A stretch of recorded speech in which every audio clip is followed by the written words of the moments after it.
by the Institute of Product Leadership. Our guest speaker for today is Jamie Barnett, Chief Marketing Officer of Netskope, and I'll introduce Jamie shortly. For those of you who are new to this webinar, attending an event for the first time, the Institute of Product Leadership is a global business school for technology and product innovators, and we specialize in helping professionals accelerate their career paths in the product industry and transition into product management with specialized programs in product innovation, corporate innovation, and entrepreneurship. We've had the fortune of working with people from many large companies across the world, of course here in India as well as United States and across Europe and Southeast Asia.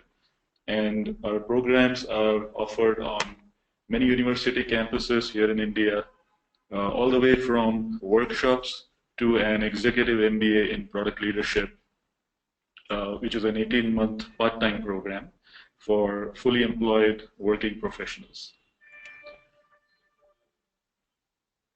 The content of today's webinar, you'll be able to access it. We typically make it available in 2 to 3 business days, and you can access it through the CLAP program, Continuous Learning and Access. It's free to sign up. You can go to productleadership.com/clap, and you get an IPL education account along with Google Drive storage. And as you continue to attend more events and programs, all the content will be centrally available through the learning management system. So one place to access and continuously keep your learning and education going. For two lucky attendees of this webinar, you will be eligible to win a book, Inseparable Twins. This is a great book. I just recently finished reading it. Written by Professor Naveen Lakur. Professor Naveen Lakur, who's a faculty at the Institute, and he focuses on innovation, entrepreneurship, as well as corporate entrepreneurship, corporate innovation. So if you are into tweeting, ask a great question. Our team is going to look at all of those things and pick 2 lucky winners for getting copies of this book, Inseparable Twins. So feel free to make this very interactive, engaging, and type your questions in the chat window. If you're into tweeting, our handle is @ProdLeader, and you can also use the hashtag ProdEvents. Love to get as many questions from all of you as possible, and we'll make sure we get to all of them as much as possible. So make this interactive, make this engaging, and take advantage of our executive guest speaker today. Without further ado, I am extremely thrilled to welcome Jamie Barnett on today's webinar. Jamie has had a very successful career as a seasoned marketing executive in Silicon Valley, in both startups as well as large global companies. As I said, Jamie is the Chief Marketing Officer for Netskope, the cloud security leader. Prior to that, she was VP of Marketing at Zenprice, which was acquired by Citrix. She was Senior Director of Marketing for McAfee's Mobile Security Division. And prior to that, Jamie held a number of management positions at EMC, including driving EMC's acquisition of RSA Security. So as you can see, she brings a wealth of experience, and who better than her to share with all of us insights on thought leadership. Jamie has a Bachelor of Science from UC Berkeley and an MBA from Stanford University. It's bright and early in the morning in Silicon Valley as Jamie joins us live. So Jamie, welcome, and we truly appreciate you taking the time to be our guest speaker today. So handing over the controls to you. Okay. And yeah.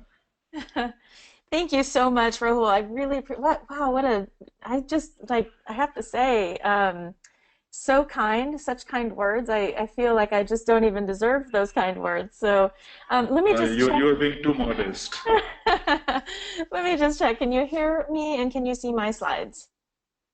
The slides are still coming up, but I can hear you just fine. Okay. Let's just give it a second here. And while those slides come up, let me just double check.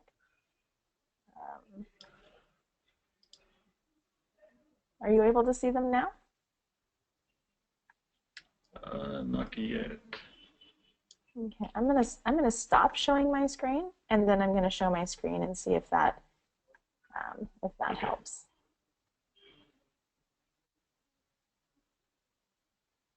Does that work for you? Yes, we can see your slides.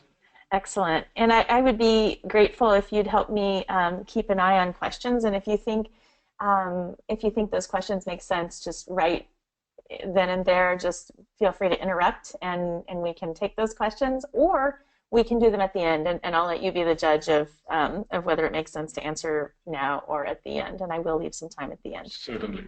Okay, Certainly. thanks. Yeah, great. What a nice introduction. I am just thrilled to be here.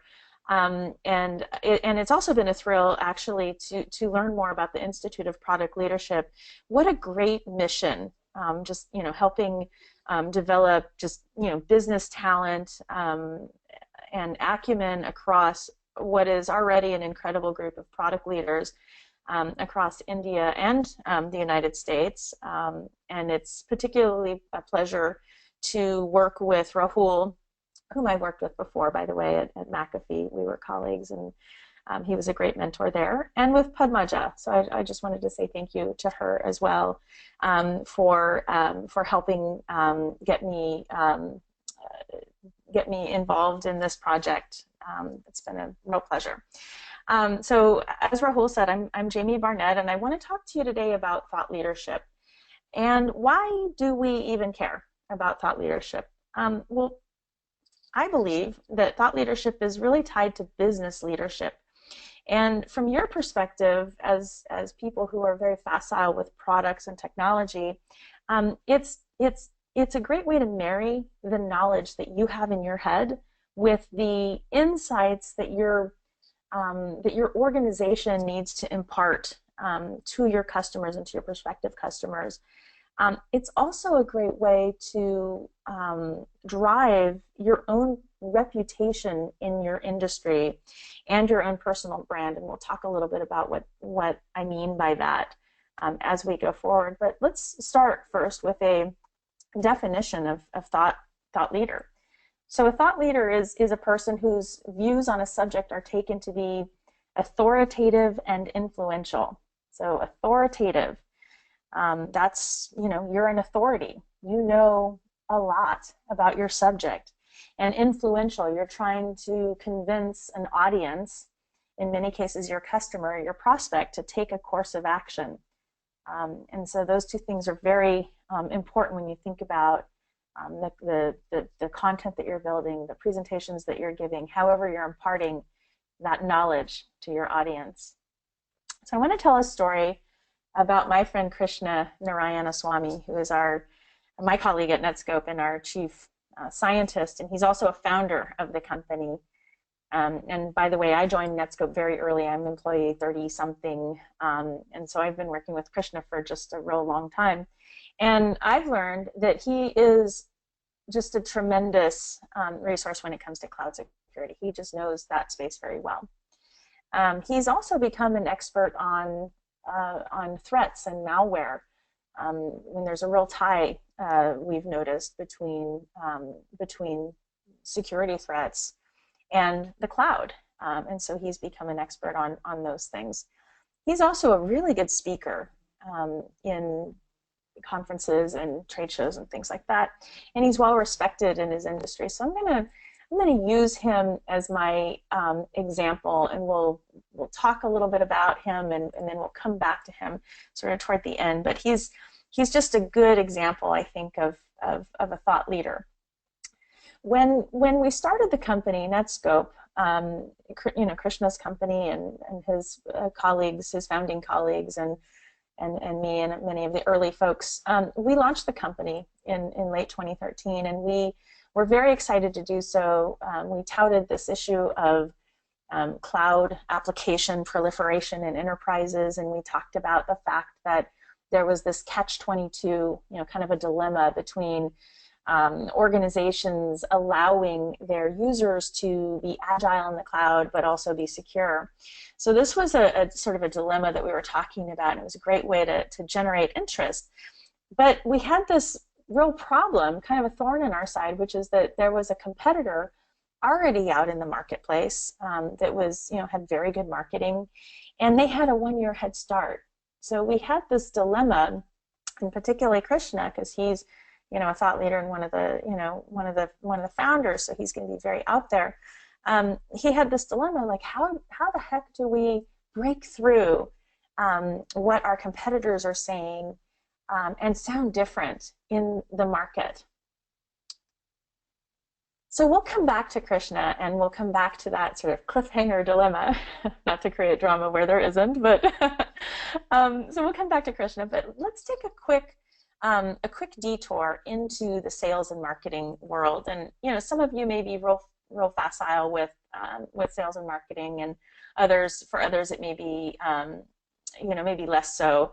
But there is a change afoot in the sales and marketing world, particularly for B2B and high tech. And just for what it's worth, most of my comments are going to be around B2B and high tech, because this is the space that I know well.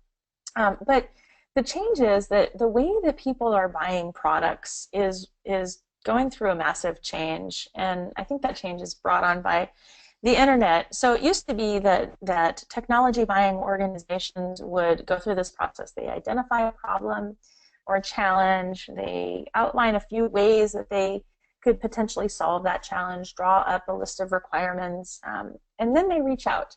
And they would reach out to salespeople at potential product companies that they would potentially buy from, and those salespeople would take them through an education process. Well, the better way, and I think this is why this change is happening.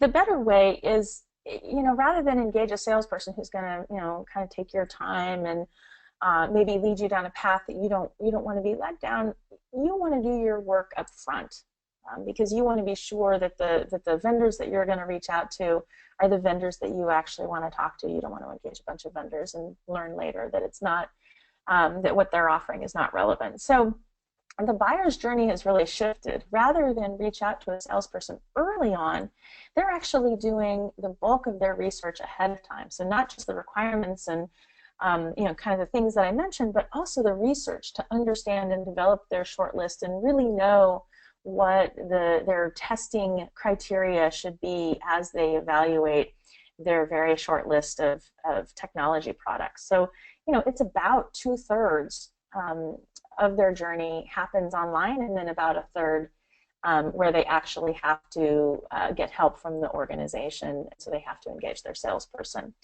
So because of that real shift in the buyer's journey, especially for our industry, what that means to us is that thought leadership content is king.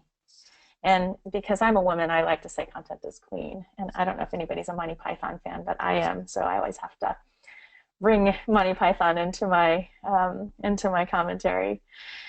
So if you look at content in kind of throughout the history of our space, you'll notice a similarity. It's very product focused. It's a lot of words on a page, very feature oriented. I think a little dry. Frankly, I think it's boring. And if you want to be a thought leader and you want to develop content that's really going to earn the trust, engage and earn the trust of your customer, you need to think about content in a different way. Does that mean chuck data sheets out the door? Probably not. We're probably always going to have to develop this kind of content, but really what we should be thinking about for ways to earn the trust of our customers is content that is about them, not really about us. Take it away from our own product for a second and really think about our customers and how do we tell their story, and not just their story in the context of us, not just about how they're using Netskope, for example, to be more secure in the cloud, but really how they're enabling all of the cloud strategies that their organization is undertaking. And so things like a cloud trailblazer, they're a cloud trailblazer, and we talk all about their initiative And yes, we bask in reflected glory, but this content is not about us, it's about our customers. Similarly, content can be about the data that you're learning, whether it's from a survey or whether it's actual data from your customers' usage, and how that data, how that those findings can really help your customers understand a topic at hand. Your content can be explaining a process of how something works, how a threat might travel in the cloud. It doesn't have to be all serious. You can have a little fun, and if you have a topic that you want to impart to your customers, you can do it in a fun way. We do something called the Movie Line Monday every Monday morning, which is just a real low budget, 2 to 5 minute video on a certain topic on the whiteboard, and not take ourselves too seriously. Another thing to think about as you're developing your content is, what are the critical use cases that your customers are using your product? So it's not just product and features and their own story, but it's the actual use cases, the stuff they're trying to solve. And the more you know about exactly what they're facing and what they're trying to solve, the better. So as you're sort of identifying and articulating those use cases, make it from them, not what you imagine for them, but really understand, walk in the shoes of your customers, and take these essentially crowdsourced data points from them and put that into your content. Similarly, if your customers are facing a specific challenge, in this case a regulatory challenge with the European Union General Data Protection Regulation, which is a data privacy regulation in Europe right now, folks are real concerned. They don't know what to do, and so if you can help them by creating, again, fact-based, a checklist for them, you can really be helpful. So all of these things together should be part of your thought leadership content strategy, in order to earn the trust and engage your customers and provide them something of value. So let's just kind of bring it down a little bit. What makes some thought leadership content better than others? And I think 6 things, so I'll just share them now and then I'll give you an example. The first is that it has to be useful, and I think the rule of thumb here is something for nothing. And what I mean by that is, if you can provide some value to your customer, if you can give them something, even if they never ever pick up the phone to you or never ever buy your product, and I realize that sounds counterintuitive, you've done your job. Because my view is, and what I've experienced is that if you provide them something for free that has no strings attached and doesn't tout your product, you earn your customers' trust. And so usefulness of your content is really key. The second thing is fact-based. Whether you have data, whether you have survey data, whether it's a sort of a deterministic thing, bring that into your thought leadership content. Very similar to that point, real world, something that your customers are actually experiencing today, in the way that they're experiencing it. It has to be objective. It can't be too much shilling for your own product. It needs to be a little more straightforward. It has to be deep. It can't be something that just skims the surface of something they already know. I run into this a lot. I see a really great headline for a piece of marketing content, the top 10 things that content marketers aren't doing that they need to do, and it's like really 10 dumb things that I definitely do and definitely know about, and I'm like disappointed. So the people who are consuming your content need to feel like they've learned something new, they've gone deeper than they ordinarily would know. And then finally, and I think this is just super important, and it goes to empathy, to customer empathy, really knowing your customer, really walking in his or her shoes, is putting whatever you're putting together, whether you're speaking at a conference, whether you're putting together a piece of content, it needs to be in customer language. For example, we talk a lot about risk in our company. We talk about cloud risk. And I think we made a little stumble early on where we took all the great things that we had in our product and we kind of munged them together and created a formula for how to calculate cloud risk. And we never really checked in with our customers and said, how do you define risk? And when you think about risk for other non-cloud areas of your business, how would you calculate that? And so it was a stumble that we made, and we've learned that, and now we're actually coming back and really listening more to our customers and putting that content in their language. It happens that that content is actually in our product, but very important. Before I move on, I hear Rahul, do we have any questions or comments so far? Yeah, we have some questions coming in, but we will take them later at the end. Fantastic. So I want to take those 6 things and map them to just an example piece of content from Netskope. We do a quarterly report that we take aggregated anonymized data from our cloud based on several hundred customers and lots and lots of cloud transactions, and we look and we slice and dice the data. Again, aggregated and anonymized, so we're not looking at individual customer data. We put together this cloud report. This is the infographic version of it. There's actually an underlying report that's 20 or 25 pages long. But there's a lot of factual data that we put each, kind of trending data, like how many applications are there. And then we always highlight, each quarter we pick a topic to highlight. Well, one of the topics, and this really goes to the dilemma that I introduced in the beginning, which is that we have this competitor and we need to differentiate ourselves. And one of the areas of differentiation is that we provide, unlike other vendors in our space, we provide threat protection capability for the cloud. And so we've been really talking a lot about threat protection and our anti-malware, but we're not talking about it from a product standpoint. We're trying to talk about it from a thought leadership standpoint. So you'll notice that the very front cover of our infographic is all about cloud-based threats.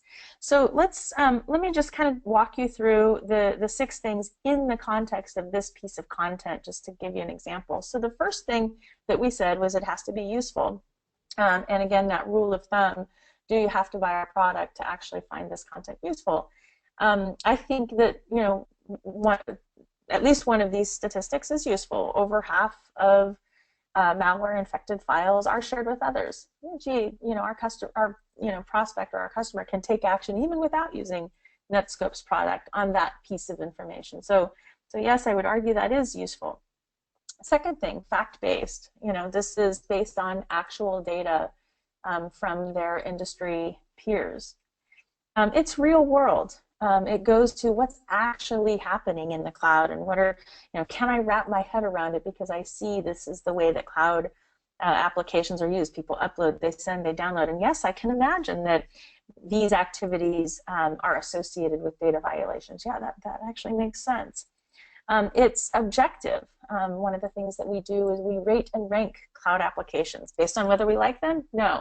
Based on an objective scorecard that we've adapted from the Cloud Security Alliance and put rewards and penalties for cloud applications having or not having certain features. So we try to be not, putting our own opinion or viewpoint, but being very objective with our data. It has to be deep.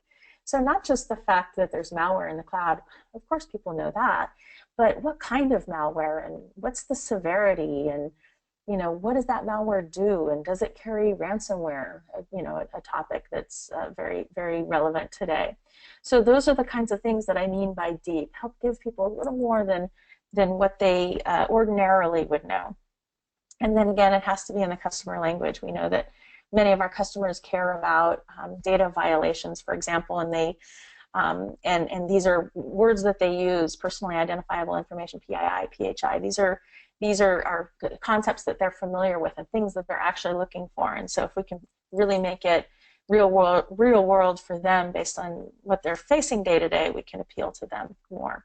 So that's an example, of a thought leadership piece of content in those kind of 6 things. And I guess my next question to you, which is a rhetorical question, is who is better suited to deliver these things than you are? You are the product expert. You're the person who has access in many cases to this data. You often know exactly what your customers are going through. You can articulate their use cases very well. You have a tremendous amount of customer intimacy. So who is better suited to deliver these things than you? Which brings me to my next question, which is also a rhetorical question, which is, what is your personal brand? And these things are very tied. So, I think when I look at somebody's personal brand, I think, well, it says what you stand for and who you are, but also who you aren't, and what you know, and that knowledge is backed up with examples, and it also, should say something about your character. Your character should shine through in your personal brand.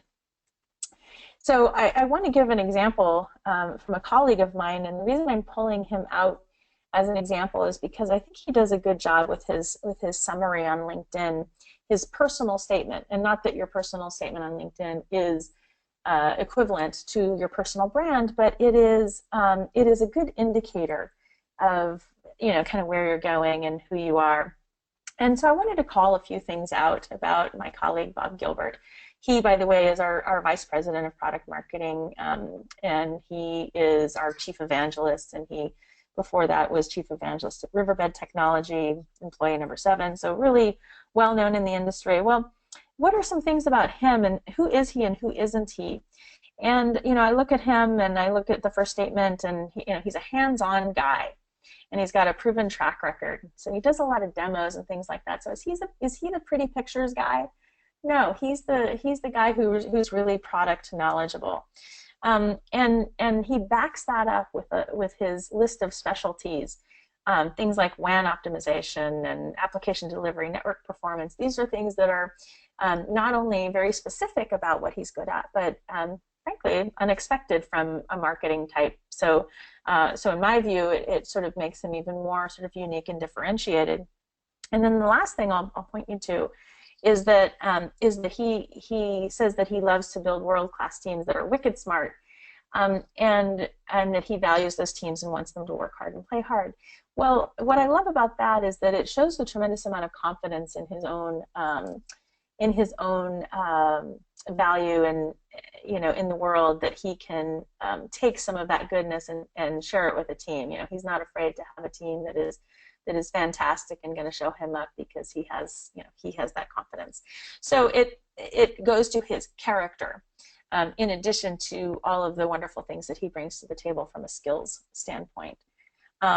So I just wanted to take that minute and kind of introduce you to the notion of personal brand. And why did I take that tangent? Well, when you think about your personal brand, the person that you're becoming, that you're developing for yourself, well, when you engage in thought leadership, again, whether you're speaking at a conference or developing content, or even in a conversation with a customer, and you're imparting some of this knowledge, those are all examples. Those are all things that lead up to who you are and to your personal brand.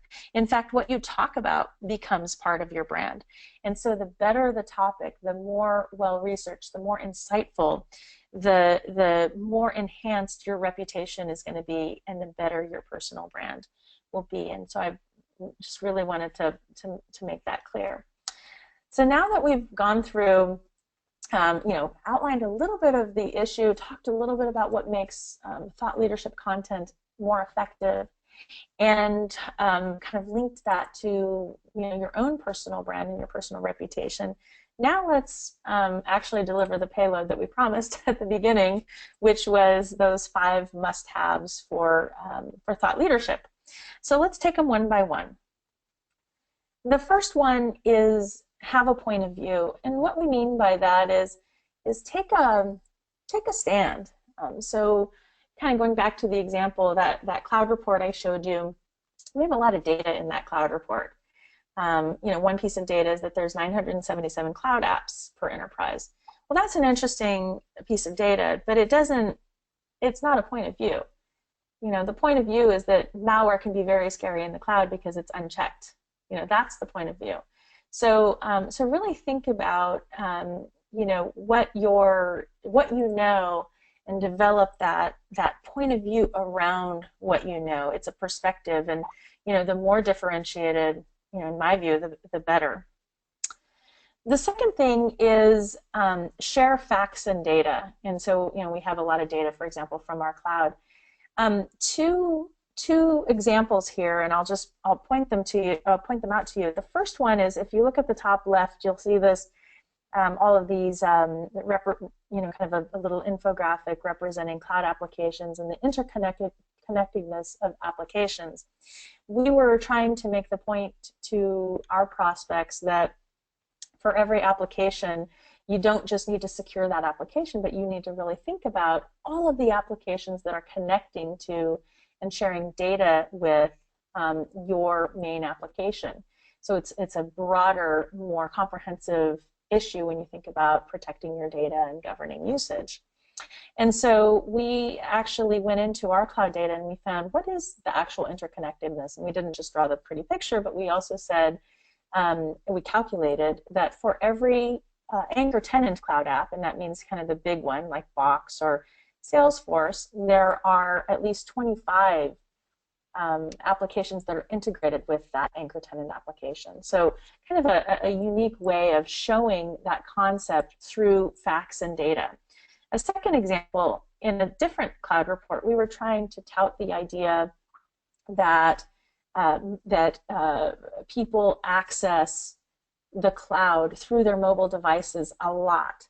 And so, you could just say that, or you could draw a picture of a mobile device on a slide and call it a day, but we really wanted to drive that point home. And so we went into our data and we segmented out, we looked at all of the different activities that people do in the cloud. They send, they approve, view, log in, post, all of the actual activities, and we said, what portion of those? We filtered through and looked at what portion of these activities happen on a mobile device. And I think that by sharing the actual data, did you know that over half of activities actually happen over a mobile device? Like that, really brings a point that you're trying to make to life. So number two is really about sharing facts and data, making sure that those facts and data really represent your point of view and bring it to life for your audience. Number three, make it useful. So one of the things that we found is that our customers were really struggling about mid our sales cycle. They were struggling with how to present, in many cases our space, which is a cloud security, it's actually called CASB, Cloud Access Security Broker. We're really struggling about how to make a business case within their own organization to justify budget for this new technology that they knew that they needed to buy. And so rather than just feed them data sheets and things that would help them understand our product, instead we addressed their actual problem and said, what you need is help with a business case. And so we created content for them about how to calculate an ROI, what aspects to incorporate into that ROI calculation, how to articulate the use cases, and then we provided them actually starter content, like here's a partial slide deck that you can just plug into your own slide deck, or here's a tweakable letter, a justification letter that you can use to write a memo if that's what you need internal in your organization. And similarly, when we talked about how they should think about defining, earlier I talked about risk, when they think about how they should define risk within their organization as part of their business case, we put it into their language so that it would be useful and relevant as they're making their own internal business case. So usefulness, super critical. Be consistent, number four.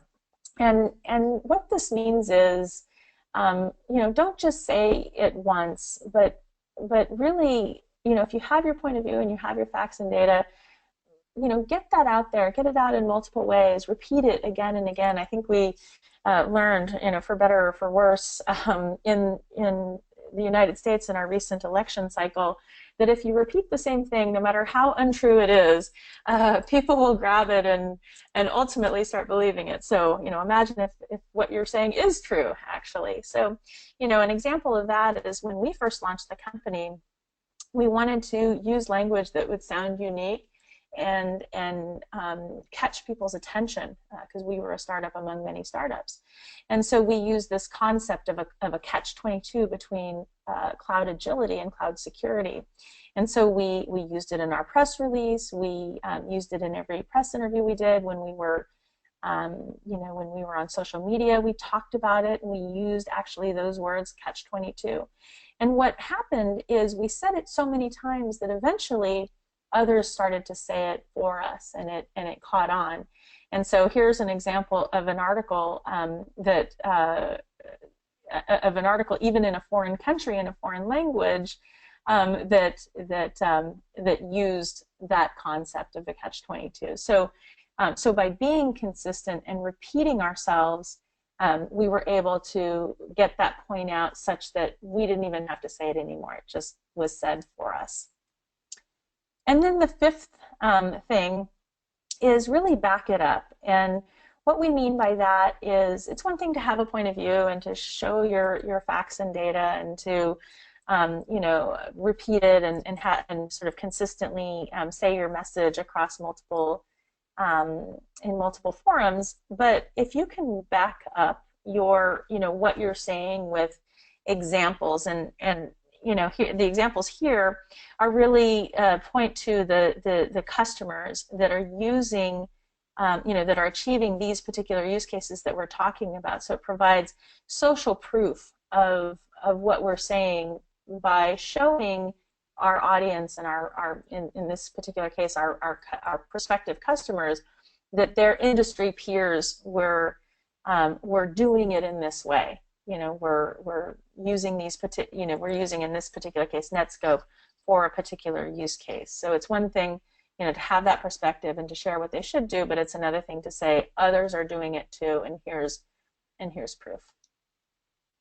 So back to Krishna, and I want to make these 5 points come to life when we think back about Krishna and how and what his dilemma is. And so to remind ourselves, Krishna had launched the company. We were competing against an already very vocal competitor, and we needed to differentiate ourselves.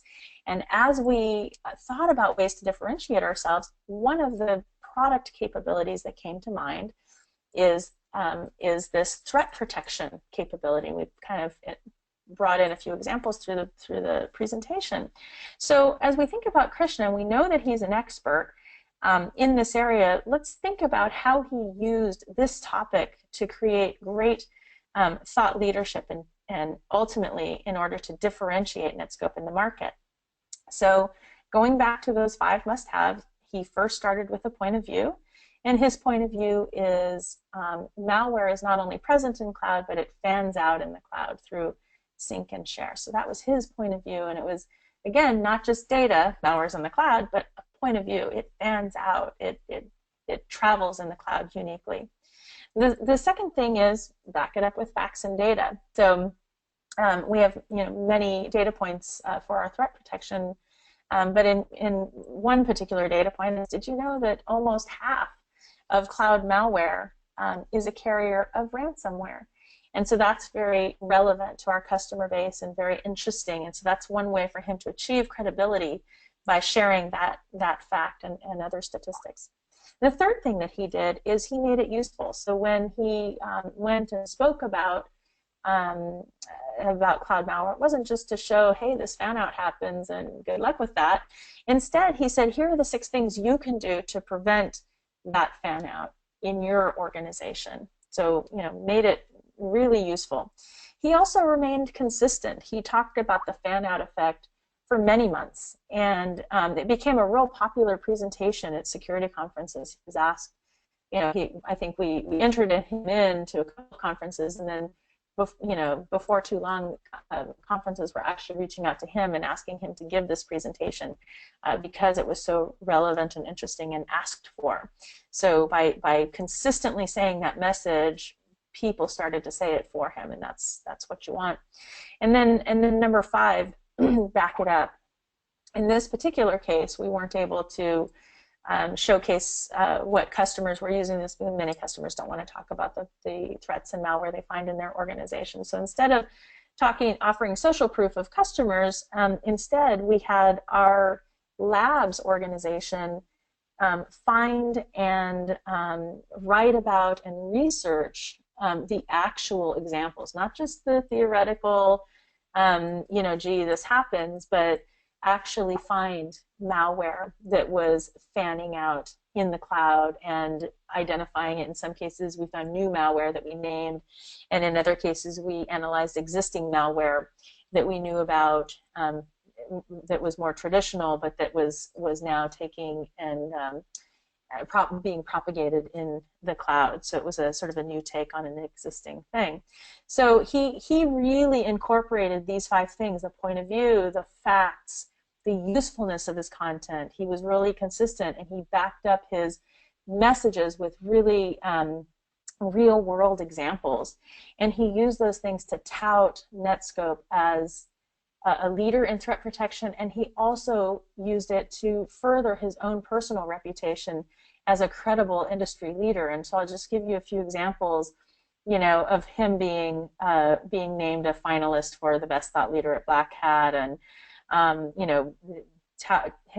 him being called out for presenting really relevant content on malware in the cloud, being interviewed by key press, being called out when we issued our patent, in many cases being asked to present at a whole host of activities, and other examples of him being a thought leader, again furthering Netskope's reputation, but also furthering his own reputation as a thought leader. So that's Krishna. But my question for you is, what can you do, and how do you even get started? Because what I've given you is a big old 5-part recipe, but if you're going to just start out on your path, what are some of the things that you can do to start? So I'll give you 4 things. And the first is to just start by thinking about your areas of expertise. Maybe jot them down on a piece of paper and really think about what's unique and what you want to be associated with from a personal brand standpoint.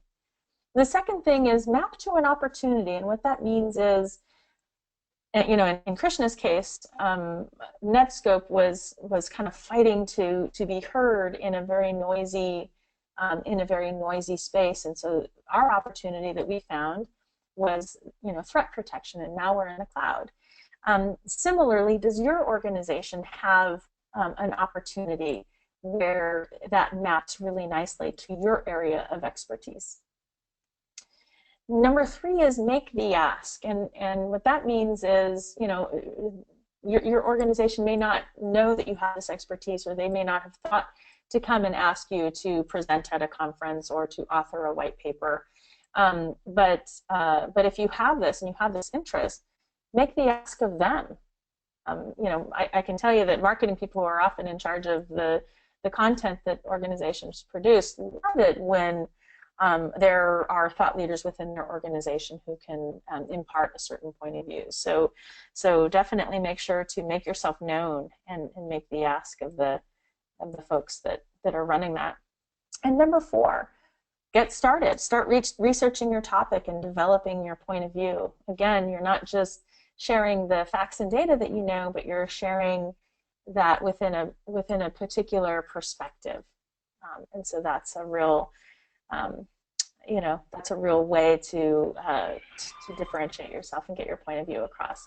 So these 4 things are really the things that you can do to get started, even today or tomorrow.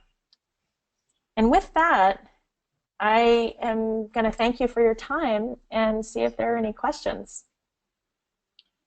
Thank you so much, Jamie. We do have a lot of questions that have come in.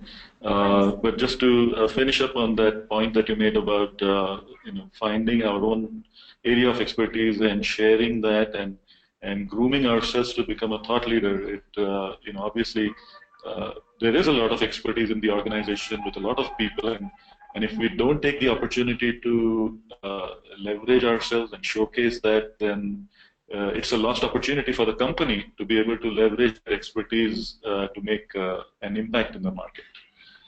Hallelujah. Yeah, so some very good questions here. So let me just go through them, and as they keep coming in, we'll keep taking them. So one question here says, how do you connect thought leadership to corporate results? Is there a correlation between companies that adopt thought leadership and their ability to impact and grow their revenue in the market? Right. The answer is yes, and increasingly today, more than ever before. The way that we do it is we look at, so we map the content, and usually it's content. Certainly if there's an event that somebody's speaking at, we'll look at it in terms of that, but very often it's the content that we create. So if we create a piece of content like our cloud report, we're going to look at the results of that content. We look at it in several ways. The first result is we try to understand how much of that content is being consumed. And so we will look at things like when somebody comes to our website, do they look at that piece of content? How many views of that content? How many downloads of that content?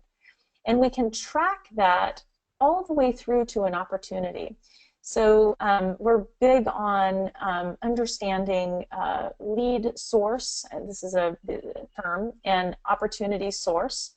So if there's a deal that happened in our business, somebody that became a customer, we do a look back and try to understand what did they do, how did they engage with our company.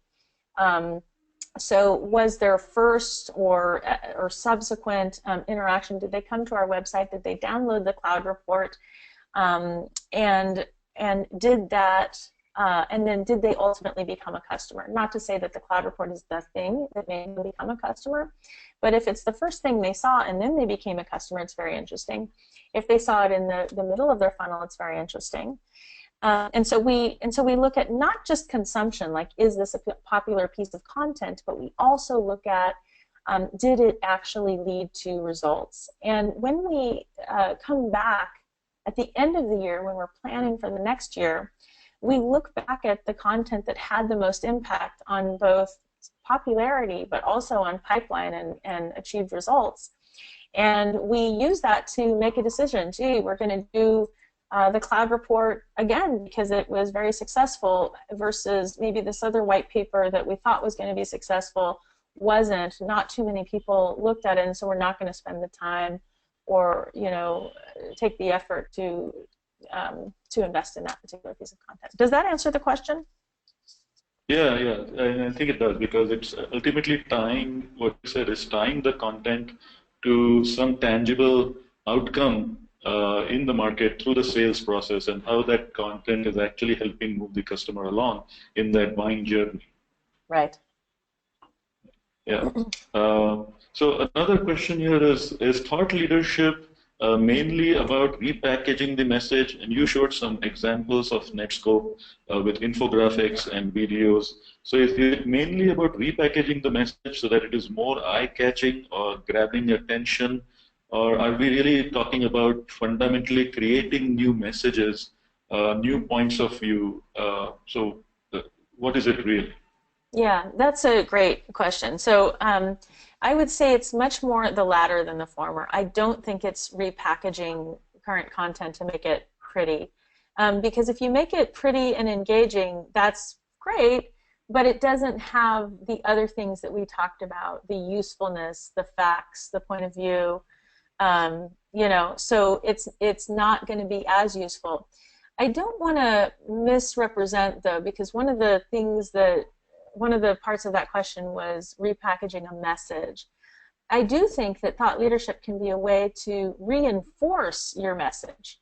So if your message is, Netskope is the leader in cloud security because we have, and one of those areas is because we have the ability to do threat protection in the cloud, If that's your message, then your thought leadership is a way to reinforce that message. And so the thought leadership topic is not, hey, did you know that malware fans out in the cloud? Oh, okay, well, that's an interesting point of view. I didn't realize that. And then you offer the content, the data, and so on and so forth. So it's reinforcing of your existing message. The point of view is slightly different because it is introducing your customer to a concept that they may not have thought about, and then you're backing it up with all those, with kind of those 5 things that we talked about. Does that answer? Right. Yeah. Great. Yes, yes, definitely. And tied to that is when companies create thought leadership content and communication, there is a risk that companies can be more vendor centric versus customer centric. Right. So, what is your recommendation to not fall into that trap throughout this whole thought leadership process? To make sure that we are more customer-centric and not so much vendor-centric? Yeah. So a couple of things. First off, try to be as intimate. It's funny because as I started off as a marketer, like I didn't realize what marketers do, and I wrote a bunch of white papers, and I was pretty lame, actually. And I've learned through my life and through my career that actually you're so much more effective if you are the customer expert. And the only way you become the customer expert is you talk to customers, and not just 1 or 2, and not just a really sort of baseline interview, but you get to know them really well. You kind of live and die by their issues. I've even toyed with the idea of going and working in a security organization in a company. But one of the things that I did is I got a certification, a CISSP certification, to really walk in the shoes of my customer. So, and not to say that that's the end all, but I probably talk to 3 or 4 customers per week, and really try to understand not just how are they using Netskope, but what's their life like overall. What are the challenges they face at work? What are the other initiatives they're working on? What's their the political situation like at their company? What kind of organizational challenges do they face? All of those kinds of things help me to be more empathetic to my customer. So that's one way to make your content customer centric. And then the sort of at the end of the process where you've actually developed a great prototype and you're ready to start finalizing it, you can actually pass that to your customers and say, hey, does this resonate with you? Does it speak in your language? And if you have a good relationship with your customer, you can get that feedback. Yeah, absolutely. So there's no substitute to actually being closer to our customers. Right. Yeah. Another question here talks about the fact that most of the times we see company executives be the thought leaders for the company. You gave the example of Krishna, who's a co-founder. You are the chief marketing officer for the company. So this is, obviously it takes a lot of effort. And the marketing team does this for a living. The executives do this because they are the external face of the company. How do people in the organization that are not part of marketing, product manager or people in the engineering organization, how do people take this step of starting to go in that direction of becoming thought leaders? And you shared the 4 things, areas of expertise and making the ask and taking the point of view. But what's a practical next step that we can take? Right. That is a great question, and a part of it has to do, by the way, with the marketing team, who is very often the gatekeeper of the company's thought leadership. Part of it has to do with who they are, and I can tell you that on my team, and this isn't just of people like Krishna, but it's people much farther down in the organization. We really value and encourage, and you'll see this in our blog and in our Movie Line Monday videos, and even in our speakers that we have speak at conferences. It's a pretty wide array of people. So if you have something fabulous to say, by golly, we're going to help you say it. And so, you know, and not all organizations are like that. Some marketing groups haven't quite gotten religion around that yet. But you know, try to find those kind of sympathetic folks in your if you don't have that organization, really try to appeal to your marketing team by providing you know, those first 4 steps. Hey, here's something I'm particularly knowledgeable about, and here's, you know, something that I've written, or here's an abstract that, you know, that I have that I'd like to flesh out into a white paper. You know, if they're smart, they'll help you do it. In fact, they'll say, hey, you know, just work with us. We'll even ghostwrite for you if you know it's your ideas and you can be the author. We'll help you make it great and get it done fast. But you know, increasingly today, social media is a great equalizer. And even if you don't have a very supportive organization, you know, there are some organizations that have pretty strict policies against what you can and can't say on social media, even as your own person. But increasingly, organizations are not, and especially if you put that little disclaimer of thoughts are my own, you know, start putting your own point of view out there, you know, on social media. There's no better way than to test your messages than, you know, by sort of crowdsourcing that feedback, and you know that it'll also get the attention of your marketing team. So that's another way. Be careful with it, because there are right ways to do social media and some not, you know, some worse practices. So really think and be cautious about what you say, because your personal brand can be affected. But here's an interesting question. As a thought leader, how much leeway do you have to be able to change your point of view, or even say that, you know, you don't know something? Oh God, I think that's great. First of all, nobody loves, or there's no, how do I say this? People love people who are vulnerable, who show reasonableness and introspection, and you know, who sort of test themselves. People love that when you know, thought leaders are like that. And by the way, that's life, right? You do a little more research on a topic, or maybe something changes in the world, and your original point of view may change. One of the things that we do, and one of the most read articles from our company, you know, contributed pieces, is when our CEO Sanjay does a look back on his predictions. So he does a predictions column every year. You know, here are my 2015 predictions, and he did those in late 2014, and then at the end of 2015, he went back and looked at his predictions and said, here's where I was right, and here's where I was wrong, and here's what I've changed as a result. And we do that every year, and I think it's really effective, because it shows that you are not so rigid, but you're actually learning with the rest of the world and tweaking the way you do things as a result. Yeah, great. I just recalled a quote about Steve Jobs, who said that, you know, Steve Jobs was one of those rare guys who could argue 2 different points of view of the same sentence, of the same thing in a single sentence, and he could convince you twice. So I love it. That's very interesting. So, you know, we are running up against the top of the hour, Jamie, and we do have some more questions, but you know, we could you know, maybe consolidate all those questions and maybe send them to you, so you could take a look and still provide some answers, and we can kind of get those questions answered. I would love nothing answered more. In that manner. Yeah. Happy. So if you could make me the presenter as we wrap up, we have to announce the 2 names of the lucky winners of the book. So we'll go ahead and do that. Great. I'm going to stop. I think I stopped sharing my screen. Yeah.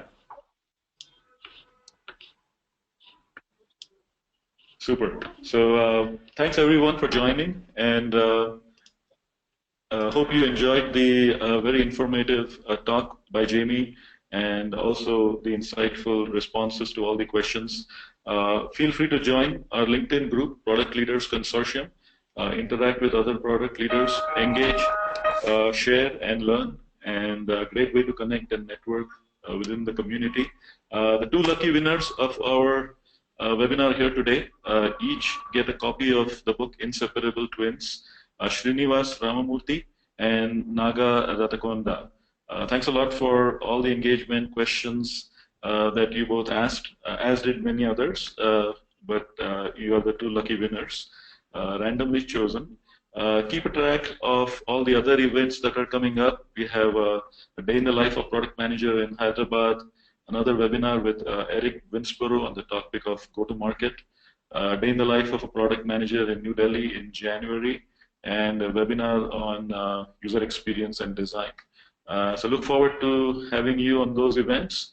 And once again, thank you very much for joining us. And Jamie, thanks a lot once again for taking the time bright and early morning over there for you amidst your busy schedule. Really appreciate it. Thanks again. Thank you. Good night, everyone. And Jamie, have a great day.